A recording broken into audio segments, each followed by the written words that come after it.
नमस्कार, बहुत स्वागत है आप सभी का। खबर मध्य प्रदेश देख रहे हैं आप। मैं हूं आपके साथ जया शर्मा। शुरुआत करते हैं खबरों की और सबसे पहले बात इंदौर की करेंगे, जहां एक ही दिन में सुसाइड के 3 मामले सामने आए। लेकिन इन सभी मामलों ने एक सवाल खड़ा कर दिया है कि आखिर जिंदगी हार क्यों रही है। यूपीएससी की तैयारी कर रही एक छात्रा जिसने सुसाइड किया है। तो आपको ये बता दें कि इंदौर में एक ही दिन में सुसाइड के 3 मामले सामने आए हैं, लेकिन अलग अलग जगह से सामने आए इन मामलों ने सवाल ये खड़े किए हैं कि आखिर रिश्तों से जिंदगी हार क्यों रही है। मैं ओवर थिंकिंग कर रही हूँ, माफ करना, ये इंदौर की एक यूपीएससी की तैयारी करने वाली छात्रा के आखिरी शब्द थे और उसके बाद उसने सुसाइड कर लिया। इधर भोपाल की बात करें तो भाई की हत्या करने वाले ने यह कबूल किया है कि हाँ, मैंने अपने भाई को मारा क्योंकि वो पिता को मारता था, पिता को पीटता था छोटा भाई, इसीलिए मैंने उसे मार दिया। मऊगंज आप आइए, यहां नवविवाहिता ने अपनी जान दे दी। अपनी बॉडी पर उसने आखिरी मैसेज लिखा कि ससुराल वाले उसे प्रताड़ित करते हैं और इसीलिए वो अपनी जान दे रही है। तो 3 अलग अलग मामले सुसाइड के सामने आए, लेकिन इसमें जो जिम्मेदार हैं, इसमें जो आरोपी बन रहे हैं, वो अपने ही हैं। 3 अलग अलग तस्वीरें आपको जल्दी से दिखा देते हैं। इंदौर में यूपीएससी छात्रा ने सुसाइड कर लिया। ये इंदौर की पहली तस्वीर आप देखिए। भोपाल में एक भाई ने अपनी ही भाई की जान ले ली। पुलिस पूछताछ में वो बताता है कि मेरा छोटा भाई मेरे पिता को मारता है, इसलिए मैंने उसकी हत्या कर दी। तीसरी तस्वीर मऊगंज की है, एक नवविवाहिता जो अपनी जान दे देती है, सुसाइड करती है।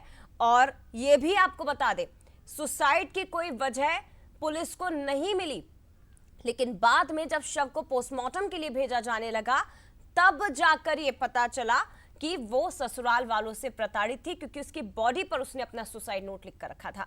अब इन घटनाओं के सामने आने के बाद बंसल न्यूज के सवाल ये हैं कि मानसिक तनाव के आगे आखिर जिंदगी क्यों हार रही है। मानसिक तनाव लोगों की जिंदगी पर भारी क्यों पड़ रहा है। रिश्तों में आने वाली दरार की वजह आखिर क्या है।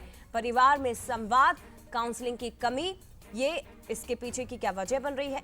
पारिवारिक रिश्तों में सपोर्ट पूरी तरह आखिर क्यों टूट गया है। यह सिर्फ व्यक्तिगत त्रासदी है या सामाजिक आपातकाल। क्या शराब और पुरुषों का अवसाद जानलेवा साबित हो रहा है। ये तमाम ऐसे सवाल हैं जिनके जवाब आज खंगालने की कोशिश की जा रही है, क्योंकि इस तरह की बढ़ती घटनाएं रिश्तों को कटघरे में खड़ा कर रही हैं, समाज को भी कटघरे में खड़ा कर रही हैं। और आप सोचिए जरा कि जो लोग अपनी जान दे रहे हैं, जो सुसाइड कर रहे हैं, उसमें उन घटनाओं के जिम्मेदार भी वो अपनों को ही बनाकर जा रहे हैं। कहीं कोई सुसाइड कर रहा है, कहीं कोई अपने की ही जान ले रहा है। तो परिवार और रिश्ते टूट रहे हैं, रिश्तों से जिंदगी हार रही है। 3 अलग अलग घटनाएं। एक तरफ इंदौर में यूपीएससी की तैयारी करने वाली एक छात्रा सुसाइड नोट लिखती है, दीवारों पर मोटिवेशनल मैसेज लिखती है।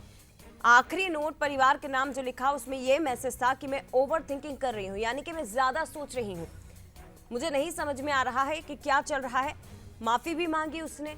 रिश्तों से हारती जिंदगी, तकरार हो रहा है, जिंदगी हार मान रही है। और सोचिए आप जरा, परिवार के रिश्ते इतने कमजोर पड़ रहे हैं कि इंसान या तो अपनी जान दे रहा है या तो जान ले रहा है। हमारे साथ भोपाल और इंदौर से अलग अलग सहयोगी इस वक्त जुड़ गए हैं। भोपाल से हमारे साथ संवाददाता सूरज शर्मा इस वक्त जुड़े हैं और इंदौर से अखिलेश सैन। सूरज, सबसे पहले आपके पास आते हुए, कई मामले सामने आए। हम केवल भोपाल की बात नहीं करेंगे, पूरे मध्य प्रदेश की बात करते हैं, क्योंकि कभी इंदौर, कभी मऊगंज, अलग अलग तरह के मामले यहां से निकलकर सामने आए हैं। सवाल यही कि परिवार में आपस में समन्वय क्यों नहीं है, परिवार में संवाद क्यों नहीं हो रहे हैं। या तो परिवार का एक सदस्य अपनी जान परिवार के ही कारण दे रहा है, या तो परिवार के ही किसी सदस्य की जान ले रहा है। आखिर क्यों? बिल्कुल जो है ये पहला मामला नहीं, इसके पहले भी हमने कई मामले देखे, जब चाहे बाप बेटे का मामला हो या माँ का मामला हो या बहन का मामला हो या दोनों भाइयों के बीच जिस तरीके से लड़ाई हो और कहीं ना कहीं हत्या तक उसमें हो गई।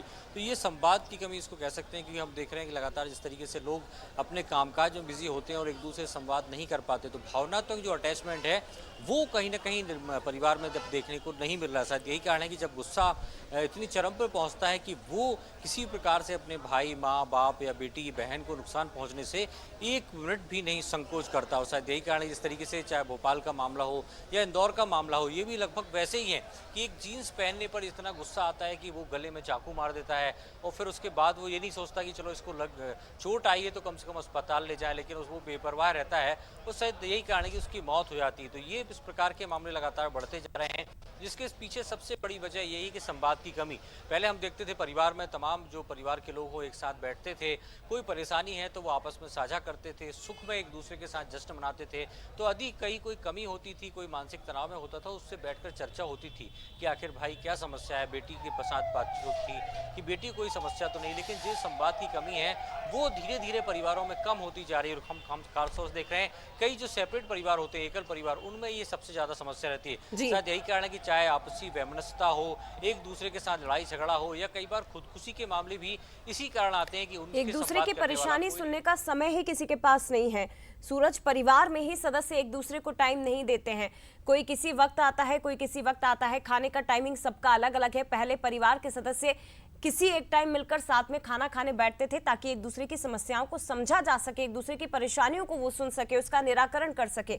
लेकिन आज वर्तमान के परिदृश्य में इसके विपरीत बिल्कुल सब कुछ दिखाई दे रहा है। अखिलेश हमारे साथ इस वक्त जुड़ गए हैं। अखिलेश, इंदौर जो आर्थिक राजधानी कहा जाता है, लेकिन यहां पर भी सुसाइड के मामले बढ़ते जा रहे हैं।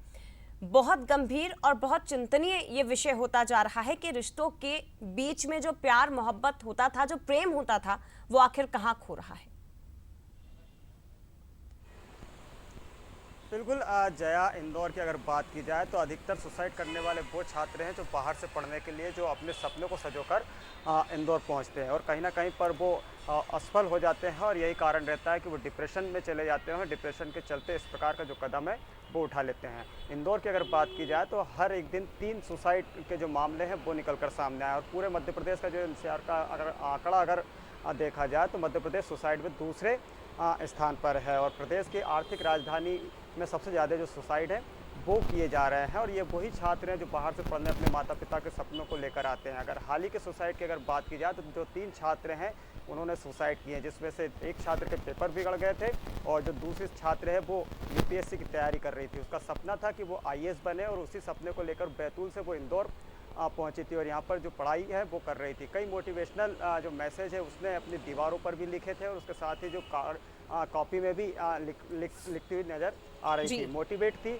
और जब उसने सुसाइड किया तो 20 पन्नों का नोट लिखा, जिसमें पहले तो जय श्री महाकाल बोला और उसके बाद तमाम तरह की जो बातें परिवार के लिए भी उसने लिखी। उसने एक चीज़ और लिखी है कि सिर्फ जागना, उठना और पढ़ना, बस यही 3 काम रह गए हैं। अगर कुछ बनना है तो ये काम आपको करना पड़ेगा। इस प्रकार के जो मैसेज है वो दीवारों पे भी लिख रही थी और उसके साथ कॉपी में भी लिख रही थी। लेकिन दीवारों पे जिस प्रकार से उसने सवाल लिखे थे उन सवालों का जवाब वो खुद अपने आप से ही ढूंढ रही थी जो उसे नहीं मिल पा रहे और थे। सोचिए जरा अखिलेश, कितने दर्द में वो स्टूडेंट रही होगी, वो छात्रा रही होगी जिसने इतने सारे सुसाइड नोट लिखे हैं, जिसने इतने पन्नों का सुसाइड नोट लिखा, जिसके मन में इतनी सारी बातें थी जो वो अपने पेरेंट्स से नहीं कह पाई, जो अपने दोस्तों से नहीं कह पाई, अपने आसपास के लोगों से नहीं कह पाई, अपने माता पिता तक को वो दिल की बात नहीं बता पाई और सब कुछ सुसाइड नोट में लिखकर वो चली गई।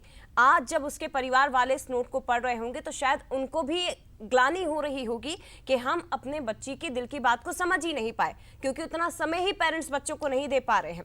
या तो पेरेंट्स समय नहीं दे पा रहे हैं या बच्चों के पास पेरेंट्स के लिए समय नहीं होता है। और यही सबसे बड़ी वजह है कि परिवार में दूरियां बढ़ रही हैं और जिंदगी इससे हार रही है। फिलहाल बहुत धन्यवाद अखिलेश जुड़ने के लिए और सूरज आपका भी बहुत धन्यवाद तमाम जानकारी साझा करने के लिए।